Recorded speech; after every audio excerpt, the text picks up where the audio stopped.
So when you first find out your dad's going to die at home, you think, how am I going to look after his basic needs? You think, how's he going to go to the loo? You think, how am I going to look after him and feed him and be there for him? And that is like your immediate concern. But actually, you soon realise that that's almost the easy bit to manage in all of this. And what you need is so much support around you.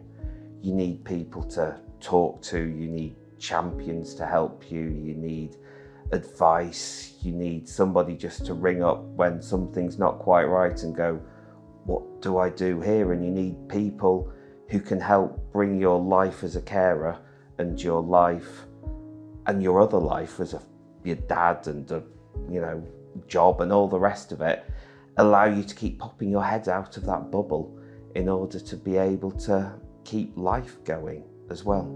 And where Blythe House were amazing is they really understand and they listen and they work out what you want and most importantly what your dad wants, and they help you give him the death he wants. What makes the people who work at Blythe House so special is their energy. Like, there's people who can come along and do the practicalities, but everyone we spoke to and came to look after Dad brought energy, life and humour into the room with them. And when you're spending all day in one room, you don't appreciate how important that is. So you even end up, they become family members.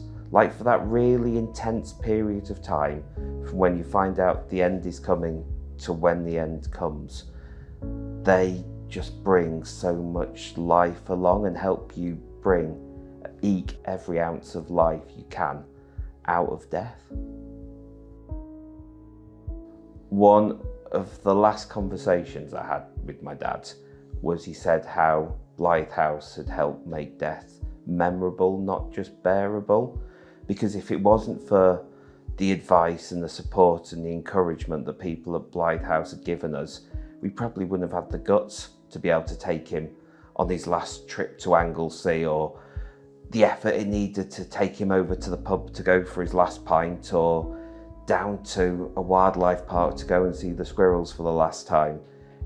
It really helped us take every opportunity we could to make every memory we could in his last few days.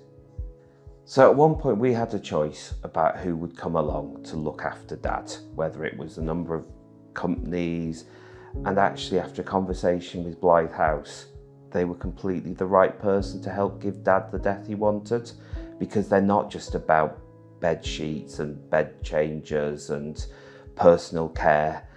They really supported Dad and they supported all of us as well. They became our friends, our champions, our advice givers. They were there for everything we needed and they never let us down. So the night Dad died, we knew it was going to be that night. The morning things had declined and we knew the end was coming. And Mary, one of the amazing night nurses, was on duty that night. And we rang her and told her, and she rocks up with a deck chair. And it may sound really daft, but she could just put the deck chair in the corner because she knew that the chairs would be taken by me and my sister around my dad. And from there, she held our hands as we held Dad's hand as he died. And it was that understanding and humility and humanity in that very moment which helped give my dad the death that he really wanted. Like, I didn't know Blythe House did hospice at home. And like, when the NHS say, here are your possible care options, they didn't give us Blythe House as an option. And it was only when I had that conversation with Jude and went, which of these companies do I choose? And she went, you do know we do it too, don't you? That was what that made the difference. And that's only when we knew Blythe House did the hospice at home stuff. So it's almost like Blythe House are there for you for so many things. And even if you don't know they're there for you, you just pick up the phone and have a chat. And they either can provide the support or they know the people who can give you the support you needed.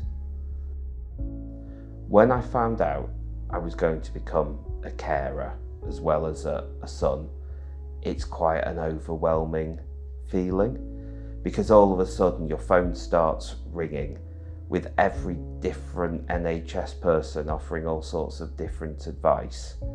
And when one of those people says, we're now going to refer you to a hospice, I kind of thought that was the end of the road. But actually I couldn't have been more wrong. I had a chat, like straight away, I had a chat with one of the Blythe House legends, and they explained who people are, how things work, how funding works, just so you get some kind of understanding about how the process of death is managed. And from there, they were one of the few people who really listened. Like, I don't usually ask for help, but I really did ask for help, and Blythe House listened and were there. And they helped me and my sister and my family try and eke every ounce of life you could out of somebody dying. And that is why when Dad died, I went back to my wife, and the only words I could say is, we did good, because the pressure of trying to give Dad the death he wanted was so overwhelming that when we got to the end, the fact that he had the death he wanted, where he wanted, with the experience of trying to get as much life out of it as we possibly could, that provided so much comfort in possibly one of the saddest moments you have.